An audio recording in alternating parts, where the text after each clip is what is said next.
Hi dear students, myself Deepak More, and today I am going to teach you physics of 7th standard lesson number 2nd. Name of the lesson is motion. As you heard the name motion, you will get ideas about the movements in our surrounding. So you can able to see that in our surrounding some bodies are moving and some bodies are not moving.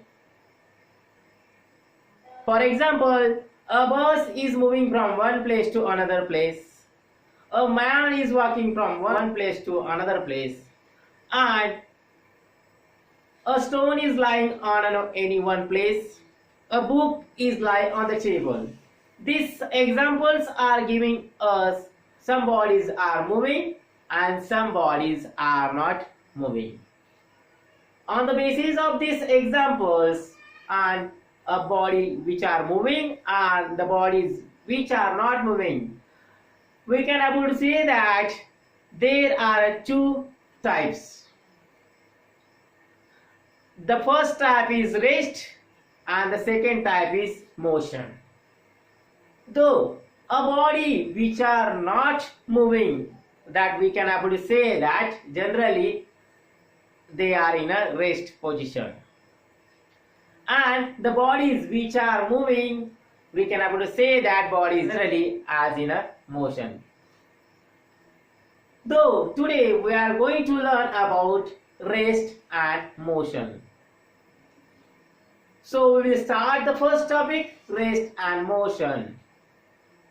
In that, the first is rest. So what is mean by rest? A body is said to be at rest when the body does not changes its position with respect to its surrounding. For example, a book lying on a table. In this example, a book is not changing its position with respect to its surrounding. Another example again we will take. Suppose that a stone present on a ground. Then in this example, a stone is not or does not changing its position with respect to its surrounding. This both the example, or by using these both the examples, we can able to understand what is meant by rest practically.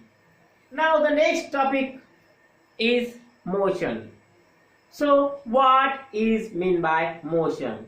A body is said to be in a motion when it is changing its position with respect to its surrounding with a time is called as motion. For example, a car is moving from one place to another place. In this example, a car is changing from one place to the another place. Another example, if I have to give, then a man is walking. So this example is also prove that a man is walking with respect to its surrounding. Both the examples are giving, by using these both the examples, we can able to understand what is meant by motion. Now the next topic of the lesson is rest and motion are relative. So we will see the statement as an object can be in a motion relative to one set of objects while at rest relative to some other set of objects, and thus rest and motion are relative. This relation we can able to understand by using an example. Suppose that a person is sitting in a room, then the person and the things with respect to its surrounding all are at a rest, but the earth is rotating, and hence as the earth is rotating, then the things that are living or non-living, moving or rest, all the things which are present on the earth are is all are moving. All are moving or in the motion. That is why by using this example we can prove the relation between rest and motion. Now the next example I have for this same rest and motion. Suppose that a bus is moving and in that bus some passengers are sitting and the driver is present. If we will see the condition in that a passenger and the driver, both the peoples, means that passenger and the driver are at rest position with respect to their surrounding, means driver and the passenger. But if we see out of the bus, then the bus is in the motion with respect to its street lamp and the trees surrounding to it.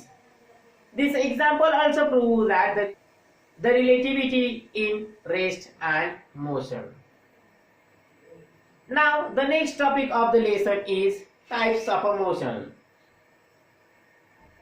The different types are based on the different types of a motion. So some examples I want to give you that. We know that a fan, whenever it is moving, that is another type of a motion. A bus is moving in a straight line path, that is another type of a motion. A car is turning at a turn, that is another type of a motion. A pendulum clock having the pendulum, that is another type of a motion. By using such examples, there are 7 types of a motion. That are: first, translatory motion; second, rotatory motion; third, circular motion; fourth, oscillatory motion; fifth, vibratory motion; sixth, periodic motion; and seventh one is non-periodic motion. Now we will see the first type of a motion, translatory motion. A body is moving in a line with respect to its all the parts.